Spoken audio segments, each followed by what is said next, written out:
How many lights you need to take a picture like this? Let's find out. This video is a BTS from a photo session when I was trying to recreate a reference picture. While it's very convenient to download reference images of the internet for your mood board, if it's a challenging look, you have to make sure you can recreate it.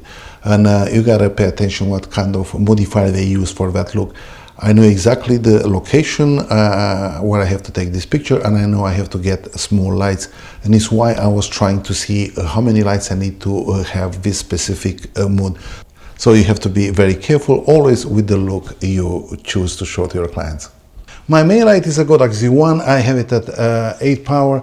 I restrict the light with the Profoto Magnum reflector because I want to kind of like give the light a little boost, and also I want to project the light in a narrow beam towards Lydia, who's again our trooper today. I tried to use the grid, but the light pattern was too narrow, and I end up just using the reflector because I have a little bit of a wider spread.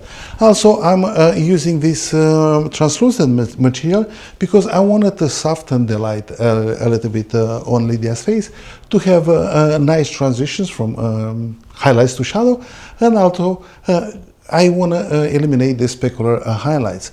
And in my first step, or my first vision, was to use a main light, and also to use on the other side, opposite side of Lydia's face, to use just another light to kind of like separate her from the background. And I have the Kodak V480, and was not working properly. I thought that I'm just going to use it with no light modifier. I end up using this Joe McNally softbox, which I really like, and I have it for like I don't know, 15 years, and it works fine. It's the best softbox for rectangular flashes. I only have the inner diffuser to soften the light a little bit, and this light is responsible to illuminate the left side of Lydia's face and separate from background. It's very close to her, maybe like 2 feet, and it's the closer light to my subject. I added a little bit of color. Also, the plant has a white part, and I ended up covering with a fabric because it was just going nuclear on me. Very important was for me to get that a little lamp in the pictures and illuminate it correctly, and the glass with the drink. This is a spec pic, and I want to just to showcase the drink to see how it works. And I thought that with 2 lights I can manage it, but it didn't work. So I end up using one of these LED lights with a snoot.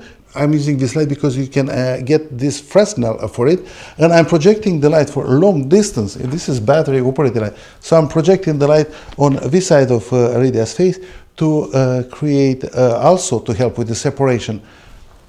Or still not enough. I had to use another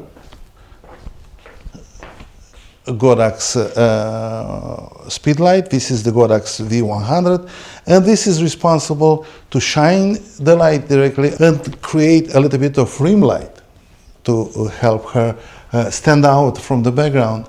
But I was having problems filling in the shadows in the front. I used whatever was handy here, this painting to bounce some light and the reflector. It still was not cutting it.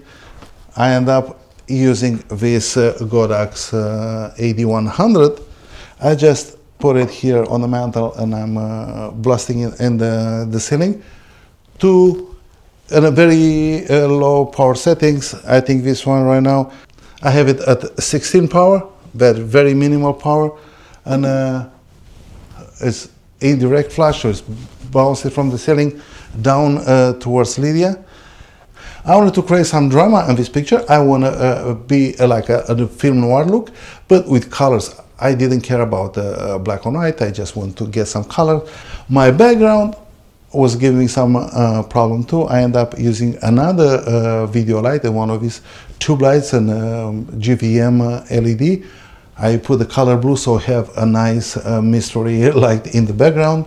I was using a smoke machine to create some separation. I have the V100 behind Lydia. When you use a smoke machine, you have to shine some light through it to show it, to make it pop. And the V100 was aiming towards Lydia. I have the smoke behind her, and I was able to create some separation. I was expecting to do this with two lights, but it didn't work out. I was adding light after light after light, and I have to do all these layers to get the pictures I was envisioning. Sometimes, you know, you have to work a little bit harder to get the pictures, but if you have something in your mind, if you want, you have that creative vision of yours, you have to follow through to get what you want, you know, that you have to bring that image to light. I appreciate how patient was Lydia for this picture, because I was keep adding lights, kept moving, adding the diffusion fabric for the main light.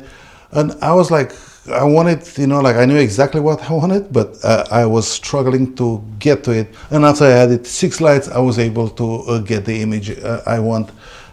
The moral of the story is just be creative, try, you know, different looks, and whatever you have in your mind, just try to get exactly what you want. Don't give up, don't cut it short, don't cut corners, because it's very satisfying to get the pictures you have in your mind. I hope you guys enjoy this video. Please check out my channel for more lighting tutorials and gear reviews. Don't forget to like and subscribe, and I'll see you next time.